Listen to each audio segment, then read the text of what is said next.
Okay, welcome to Bartender TV. I'm Niclas, and I'm sitting here talking to Ian Taylor, bartender extraordinaire, who has just secured himself a place among the finalists in the Pilsner Urquell Master Bartender competition. I have. Go me. Go you. And because of that, we're going to talk just a few minutes to Ian about his beer interest and his beer story, basically. Big story. Yeah. Luckily we can't see it. No, it's makeup. Yeah. Actually, I wanted to ask you just.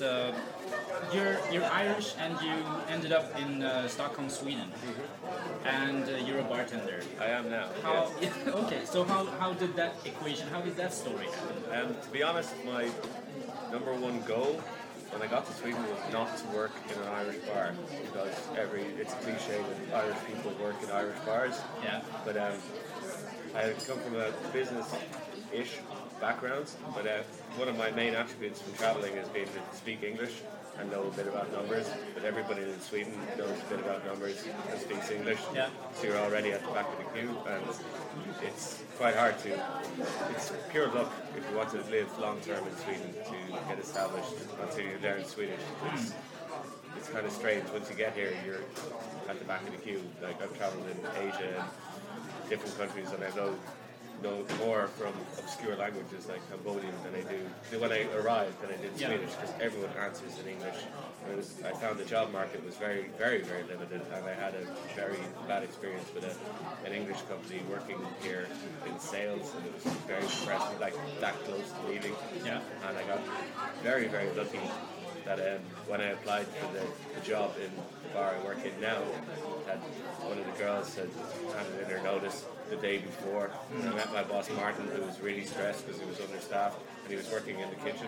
And he was like, "Yeah, come tomorrow. Let's see how it goes." And thankfully it went well. I didn't manage to mess that up. And I've been so surprised at how much I've liked it as a profession. Okay. It's changed my outlook on what I want to do with my future. And hopefully I won't be pulling plans forever. But So you didn't have any experience bartending before that? Very basic. But I think bartending is, coming from Ireland, being in a bar is such a social aspect. That's half of bartending, is how to interact with other people. So I've grown up. Thankfully my dad isn't an alcoholic, but has an interest in bars, but he has an interest in whiskies and beers, and he collects beer and paraphernalia, and he's into that kind of thing, and he likes to talk, and that's half the battle about being in a bar, is how to interact with other people, if the conversation's slow, how to lead, and just have some, the way I look at my job is I'm getting paid to socialise. I'm getting paid to do what I do at home on any given day, and I'm now getting paid for it. Of course, you can't have a beer while you're working, thanks to Swedish law, but it's made for me. I really And so paradoxically, you ended up settling as a bartender. As a bartender in Sweden, I don't know. It's not my life plan, but it's taken a nice detour, and I'm happy where I am. Speaking of detours, now you have a chance to end up in Czech Republic as well. Again, yes. I wish I hadn't paid to go to Pilsen the last time. So this is going to sound really geeky because this is what we're doing today. But Pilsner Urquell is probably my favorite beer. So this is what I bought in Pilsen the last time I was there at this gift shop. So this is my beer. That's why I'm so nervous pouring the beers. It's not because I'm nervous. It's just because I really, really am into this. A worthy finalist. Yeah. Oh, I'm made for this. Like this. Yeah. Happy days. Yeah, good to hear. And so, what do you like about? Well, you already told us what's your favorite beer.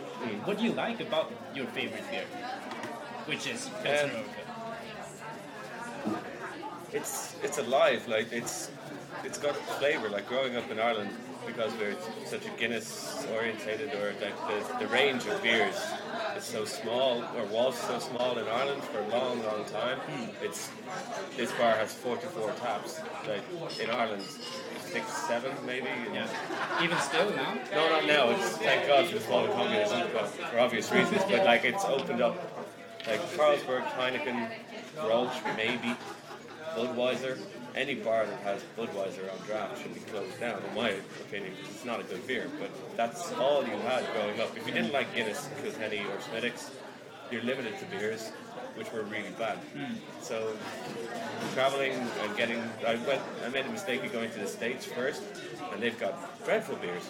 Well, they did then, but there's lots of microbreweries trying to save the name for American beers. But to get to Sweden, and it came in a cool glass. It was like, yes, but then I tasted it and it was like, yes, I really like this. Finally, something that has some flavour, is a really nice drink, and it comes in a cool glass. It's just like, it's tick, tick, tick. So it was in Sweden that you first Urquell, tasted? this is the first time I tasted Urquell, and like really noticed, like, this is how beer should taste. It's like, when people criticise you for drinking bad beers, it's like, oh, what are you drinking that for? I don't know any better.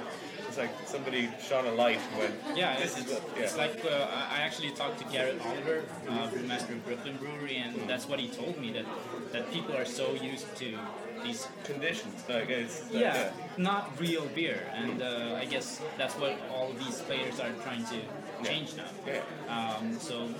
I've learned a lot about Pilsner Urquell today. So it's a fascinating world to dig into. Just as a finishing question, what do you see in the nearest future and in like a few years ahead of you? Personally, as pertaining to the bartending world, the beer world. Personally, or in Stockholm? Actually, personally for you. Personally, if you're watching this, Sean, my dream is to open a bar with one of my best friends that I've made through working in the industry in Stockholm, and it's a pipe dream at the moment, but with a bit of care and attention, I think it definitely could become a reality. Do you want to tell me what you're gonna make so special about that place, or is that a business secret? It's not a business secret. It's I found a kindred spirit in this guy who's not being rude to my boss, Martin. I love you, but there's a difference between owning your own place and having, like, there's things I'd like to do with the place I work in, and I'd like that he might be frowned upon or doesn't agree with, like, to have your own place, and to have your own place with somebody who's I would rely on 110%, like, get along with personally, like, we both get what we do. Yeah. That would be very much to make money doing what I really enjoy. Would be So finishing line for you would be, I'm thinking of what would summarize your relationship to beer, and it seems to be a lot of the social aspect. Can I finish in a quote that would make me sound very intelligent? Oscar Wilde said that once you find a job that you enjoy, you'll never work again. And that's how I feel about what I do. It's, my God, why did I spend so many years at school when I could have been, doing what I do best, being a people person. And in a nutshell, I think that's what mastery in every endeavor is about. Yeah, if you find something you like, just go for it. And the only thing holding me back now is finances and everything else. But it's good. Time and smarts. I'm looking forward to interviewing you the next time, wherever it will be, and eventually in your own place. Happy days. Thank you very much for today. Thank you. Perfect.